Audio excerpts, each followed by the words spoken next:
penser cette rencontre et cette première conversation sous l'arbre, me vient un vers, alors on essaiera peut-être de retrouver l'auteur tout à l'heure, mais je trouve qu'il correspond très très bien à ce que vous essayez de dire, et en tout cas qu'il peut lancer la conversation. Ce vers, c'est le suivant. Et la terre qui se fend sous le soc qu'elle aiguise, en tronçons palpitants, s'amoncelle et se brise. Je trouve que ce vers est magnifique et il renvoie à toute une mythologie paysanne du sillon. Et paradoxalement aujourd'hui, et c'est sans doute l'un des enjeux que vous soulignez dans votre livre, c'est qu'aujourd'hui, l'agriculture que nous avons imaginée, que les politiques ont imaginée, est une agriculture qui fait que ce sillon est allé de plus en plus profond et qu'il abîme de plus en plus la terre et qu'il ne correspond sans doute plus aux nécessités actuelles. Alors, écoutez, pourquoi pas commencer comme ça. Le labour, c'est le symbole même de l'agriculture. C'est même le petit nom des agriculteurs, on les appelle les laboureurs. Et tout le monde a appris à l'école primaire que labourage et pâturage sont les deux mamelles de la France. Voilà, alors ça peut être un bon point de départ. Le labour, c'est fini. Au XXIe siècle, on ne labourera plus. En fait, ce qui a été pendant des siècles le symbole même du travail, on appelait ça travailler la terre. Si on y réfléchit avec les yeux du XXIe siècle, ça consiste à dépenser énormément d'énergie. Alors avant, c'était l'énergie animale, puis c'était pas rien. Il y avait à peu près un tiers des surfaces agricoles qui étaient utilisées uniquement pour nourrir les animaux de trait. Donc le jour où on est passé au pétrole, on a augmenté d'un tiers, d'un seul coup, la production agricole. Alors là, on consomme énormément d'énergie. Pourquoi faire finalement? Maintenant, pour aller chercher les cailloux au fond, pour les mettre au-dessus. Bon, pas forcément très intelligent. Deuxièmement, pour tasser la terre avec des matériels de plus en plus lourds. Comme ça, quand il pleut, ça fait une belle mare. C'est pas forcément très intelligent non plus. Troisièmement, pour donner à manger aux petits oiseaux, c'est sympathique. Mais les vers de terre, c'est très utile. Il vaut mieux les garder dans la terre. Et quatrièmement, pour en fait aller chercher les engrais de l'année dernière, qui sont encore là, et les transformer en gaz à effet de serre. Et enfin, pour se priver de la source d'énergie numéro 1 sur la planète, qui est le rayonnement du soleil. Imaginez-vous qu'en venant, vous avez peut-être vu encore des champs presque nus. Vous vous rendez compte que nous sommes dans la période de l'année où il y a le plus de rayonnement solaire, et on gâche ce rayonnement solaire qui nous fait l'honneur d'arriver, et au lieu de fixer du carbone et de l'azote, il se perd sur la terre. Alors, le nouveau nom aujourd'hui des agriculteurs, ce sera éleveurs de vers de terre. Voilà. C'est un peu le symbole de cette agriculture nouvelle qu'il faut mettre en place au XXIe siècle, qui consommera beaucoup moins de planètes, parce que la précédente a été extrêmement efficace. On nourrit 4,5 milliards de gens de plus qu'il y a 100 ans. Aujourd'hui, nous sommes 6 milliards et quelques. En 1900, on était 1,8 milliard. Sur les mêmes champs, on arrive à nourrir 4,5 milliards de gens de plus. Mais ça a été une activité à base de mobiliser toutes les ressources de la planète. Toujours plus de terre, toujours plus d'eau, toujours plus d'énergie, toujours plus de chimie. Et aujourd'hui, on s'aperçoit qu'on arrive aux limites de la planète. Or, il y a encore 2,5 milliards de gens de plus qui vont arriver. Et cette révolution technologique ne va pas permettre de nourrir tel quel les 9 milliards d'habitants. Donc, on est devant une nouvelle nécessité, si l'on veut manger, et c'est quand même plus prudent qu'on mange sur cette planète si on veut vivre en paix. Il faut trouver d'autres manières de résoudre le problème de l'agriculture. Au XXIe siècle, quels sont les défis supplémentaires auxquels nous avons à faire face? Donc on va avoir faim, il y a de moins en moins de terre, il y a un souci écologique majeur. Quelles sont les difficultés que va rencontrer la nouvelle agriculture? Oui. Enfin, celle qui est à inventer, ou celle que vous préconisez du moins. Alors déjà, les 4+ deviennent 4-. C'était depuis 2 siècles toujours plus de terre, puis là on a fait vraiment le tour de la planète. Si on divise la population mondiale par le nombre de champs, on s'aperçoit qu'en 1960, il fallait manger à 2 par hectare. Aujourd'hui, il faut manger à 4 par hectare. Et en 2050, il faudra manger à 6 par hectare. Donc, il faut absolument faire de la productivité. Alors ensuite, il y a de l'eau. On a résolu en partie notre problème parce qu'on a créé énormément d'irrigation. Grosso modo, 1 champ sur 7 est irrigué sur la planète. Sauf qu'on arrive près du maximum de surface irriguée possible sur la planète. Pas encore augmenter de 20%. Voilà. Et qu'en plus, avec le réchauffement de la planète, on va avoir d'énormes problèmes d'eau, parce qu'il y a des régions entières sur la planète où on aura beaucoup moins d'eau et où on aura consommé l'eau. Par exemple, le niveau des nappes phréatiques baisse dans le monde entier, donc c'est très préoccupant. Et puis, il y aura beaucoup moins d'eau dans les rivières parce que les glaciers sont à sec, etc. Et puis, de l'autre côté, il y aura plein d'endroits où il y aura trop d'eau, parce que comme la quantité d'eau est la même, s'il y a le désert qui avance d'un côté, les inondations avancent de l'autre. Donc, ça va être plus compliqué. Troisièmement, on a mis beaucoup d'énergie. Toutes les technologies qui ont été inventées au XXe siècle s'étaient shootées au pétrole, puisqu'il y avait plein de pétrole pas cher. Et donc maintenant, il va falloir apprendre à produire du blé, de la viande et du lait sans pétrole. Et ça, c'est très compliqué. Bon, et en plus, donc, on fait les fringants, là. Enfin, imaginez un peu, quand le pétrole sera à 5 € le litre. Vous les voyez, nos tracteurs dans les champs ? Tout de suite, là, ça peut s'arrêter du jour au lendemain. Bon, et puis, on a utilisé beaucoup de chimie. Grosso modo, la chimie nous a sauvé la mise parce qu'elle nous a fait 4 cadeaux extraordinaires. Je te nourris tes plantes, l'engrais. Ensuite, je te soigne tes plantes, le fongicide. Ensuite, j'éloigne les mauvaises herbes, l'herbicide. Puis, j'éloigne les insectes, l'insecticide. Grâce à ça, en France, on a multiplié par 4 les rendements. Sur les champs qui sont par là, là, on parle en quintaume, enfin bon, parlons en tonnes. On sortait à peu près 2 tonnes de céréales, maintenant on en sort 8. C'est quand même pas mal de sortir 8 tonnes du champ où on sortait 2. Le problème, c'est que maintenant, la chimie a mauvaise presse, parce que le cancer, les algues, bon, ok. Mais surtout, il n'y a pas de nouvelles découvertes. Toutes les grandes découvertes où la chimie pouvait aider l'agriculture, c'est déjà fait. Et donc, tout ça, maintenant, ça s'arrête. Alors, par rapport à ça, il y a 2 grandes voies de solution. Il y a la première voie consistant à dire on ne peut plus artificialiser, donc on va intégrer ces fonctions directement dans la plante. C'est l'utopie des OGM. On ne peut plus mettre d'insecticides, faisons une plante directement insecticide. Ou faisons une plante qui fournit des protéines, ou faisons une plante qui fournit des vitamines. Alors ça plaît aux Américains et aux Chinois. Bon, ça ne plaît pas aux Français, enfin les Européens. Donc il y a une espèce de division planétaire. En Amérique, OGM 1, anti-OGM 0, pour faire bref. Puis, entre parenthèses, les Européens pensent que les OGM, c'est quelque chose. Hein. Les OGM, aujourd'hui, c'est 14 millions d'agriculteurs et c'est 7 fois la France, pour situer. Ce n'est pas un tout petit phénomène, c'est un énorme phénomène.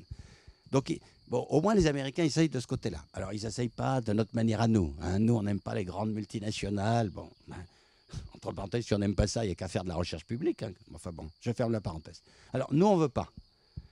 Alors, qu'est-ce qu'il nous reste ? Il nous reste à renaturaliser, il n'y a plus que ça. Hein.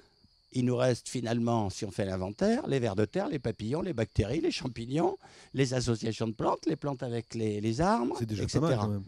Et du coup, s'il y a cette idée d'agriculture écologiquement intensive, on est très fiers d'avoir inventé ce mot parce qu'il est très provocateur. Alors, il faudrait savoir, vous êtes écologique ou vous êtes intensif ? Alors, on est les deux. Parce qu'attendez, les deux ont raison. Il faut arrêter de solder les comptes du passé, là. Les écologistes ont raison. On arrive au bout des limites de la planète maintenant, ça devient très sérieux.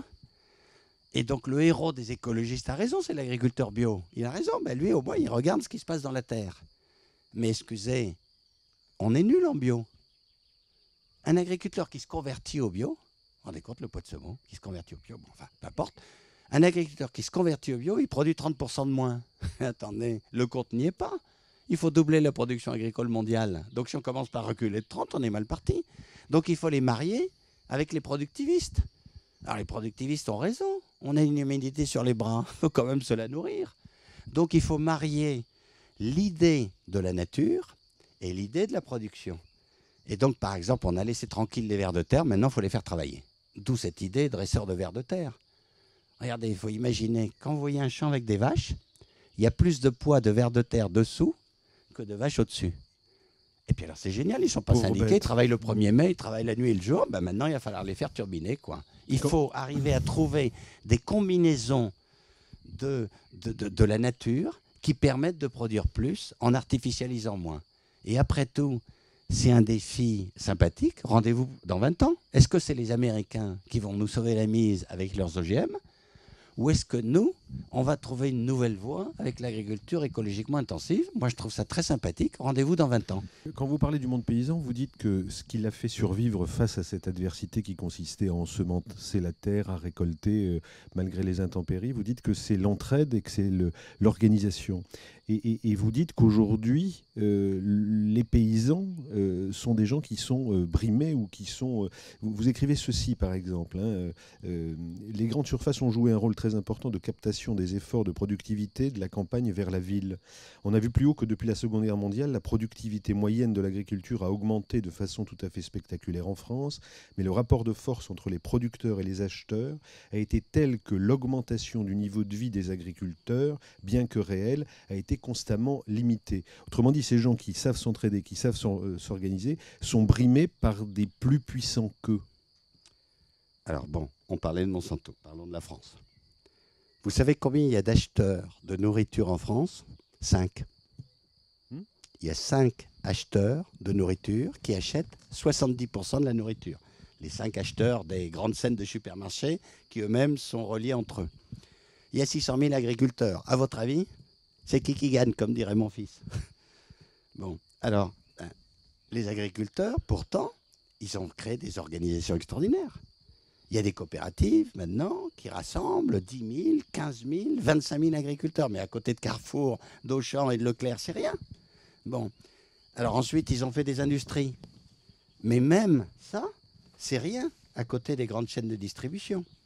Donc, effectivement, on est dans une situation où l'activité de départ agricole, elle est forcément artisanale. Chaque fois qu'on a voulu la collectiviser sur la planète, ça n'a pas marché. Bon. Donc, l'acte de départ, c'est d'abord un homme qui dialogue avec sa terre. Alors, c'est ce qu'on a fait, et on a respecté l'esprit gaulois. Grosso modo, une ferme en France, c'est le plus que je peux cultiver tout seul. Alors, avant, c'était 10 hectares, et puis je mettais ma femme et mes enfants, et puis les grands-parents. Maintenant, c'est fini. Les grands-parents, ils ont déménagé pour ne pas être réveillés par le bruit des vaches. Les enfants, c'est la Game Boy. Et puis l'épouse, elle est infirmière ou professeure à l'école. Donc, c'est vraiment tout seul. Mais ce qui est extraordinaire, c'est qu'on a créé des solidarités inouïes. Solidarité énorme en amont, que des CUMA, etc. Solidarité énorme en aval. Et cette juxtaposition d'individualisme féroce chez moi et de solidarité extraordinaire, ça a provoqué la plus belle agriculture du monde, parce que honnêtement, la plus belle agriculture du monde, elle est ici. Voilà, elle est extrêmement productive, extrêmement solidaire. Et d'ailleurs, c'est le seul secteur économique florissant en France qui est vraiment solidaire. Si la parfumerie ou l'aérospatiale, ou etc. était solidaire, ça se saurait. L'agriculture, c'est que des coopératives, des mutuelles, des chambres d'agriculture, des groupements de producteurs, de l'entraide. Et donc, un des grands défis sur la planète, c'est de trouver ces systèmes sociaux adaptés à chaque culture qui fait que ça va marcher. C'est pas du tout le même modèle dans les grandes plaines des États-Unis. Là, c'est leur grand truc, mégalo, super industrialisé, etc. C'est pas du tout le même système en Chine. En Chine, c'est 1,5 hectare par personne, mais c'est quand même de l'irrigation, etc. Mais c'est le jardin potager. Donc, l'Afrique doit trouver son modèle, l'Europe de l'Est doit trouver son modèle, etc. Quand vous évoquez la révolution verte et la révolution doublement verte, quelles sont les pistes essentielles dans cette façon raisonnée de nourrir le monde? Quelles sont les pistes essentielles qu'il faut creuser aujourd'hui? Qu'est-ce que c'est qu'une révolution doublement verte? Alors, la révolution verte, ça consistait grosso modo à dire on ne s'intéresse plus à ce qu'il y a dans le sol, on remue tout, on redémarre à zéro tous les ans, on met plein de poudre de perlimpinpin et vous allez voir ce que vous allez voir. Bon, on a vu. Vous avez vu, les champs, ils sont bluffants dans la région. Mais ça suppose qu'on est à gogo des éléments extérieurs à mettre. Et puis alors, il y a quand même, au bout d'un moment, plein d'aménités négatives, parce que bon, l'eau est plus potable, etc., etc. Bon, alors la révolution doublement verte, ça consiste à réinvestir dans l'intelligence. Ça consiste à dire, la nature, qu'est-ce qu'elle se débrouille toute seule? Quand il y a la forêt vierge, regardez, même quand il y a des tempêtes, elle tombe jamais. Et en fait, les cycles de la vie sont absolument extraordinairement efficaces. On les a beaucoup trop méprisés. Et en fait, il faut se remettre à quatre pattes tous les jours pour regarder ce qui se passe dans le sol. Et grosso modo, on a quoi? On a 50 cm de cette planète pour vivre.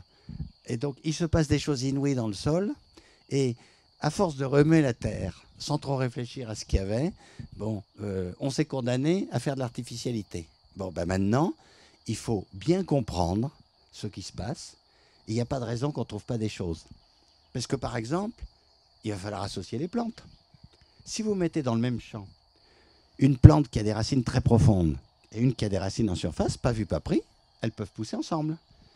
Si vous mettez dans le même champ une plante qui sait prendre l'azote de l'air, et puis hop, il en refile par en dessous à la céréale qui a ce problème énorme, c'est qu'elle vit dans l'azote, mais elle en a besoin par le pied, elle ne sait pas le prendre par la tête, c'est génial, il n'y a plus besoin d'engrais. Si vous mettez une plante qui sent mauvais pour les insectes qui mangent l'autre, plus besoin d'insecticides, etc., etc. Et puis, on découvre qu'à l'intérieur du sol, il y a plein de trucs qu'on peut accélérer, quoi. Donc, il faut vraiment reprendre complètement tout notre rapport à la nature. Et c'est vrai que ça rend les choses à la fois passionnantes, ça va être une agriculture à très haute intensité intellectuelle, et en même temps très angoissante, parce qu'on perd tous ses repères. Et puis alors, donc il faut prendre le meilleur de grand-père et le meilleur d'aujourd'hui, quoi. Il faut prendre le bon sens paysan, le respect de la terre, mais avec le souci de l'efficacité et de la science. Et du coup, c'est aussi, quelque part, une révolution agricole. C'est la possibilité pour les agriculteurs de redevenir au cœur de leur destin et de leur métier. Parce que sur le fond, on a l'impression qu'ils sont ringards. Mais regardez. Allez, je fais l'agriculteur. Vous voulez manger? Il y a des chances que vous me dites oui. Non, ça va être moi. Je suis au régime. Vous voulez manger longtemps en bonne santé? Ça c'est moi. Alors, vous voulez boire un verre d'eau? Ça c'est moi. Vous voulez qu'on fixe le carbone de l'atmosphère? Qui voulez-vous d'autre que moi? Vous voulez en plus un peu d'énergie pour votre voiture? Il va falloir que je m'y colle. Et vous voulez vous balader le dimanche dans une nature sympathique, apaisée, c'est moi. Vous en connaissez beaucoup de professions qui sont autant au cœur les vrais problèmes du XXIe siècle. C'est pas le vendeur de téléphone portable quand même. C'est le paysan, le héros du XXIe siècle. Et il y a ce divorce inouï qu'on a l'impression que maintenant il y a les écologistes et les paysans, c'est les ennemis. Arrêtons. Voilà, c'est les paysans les gardiens de la nature. Donc il faut leur donner l'occasion de prouver qu'ils peuvent le faire.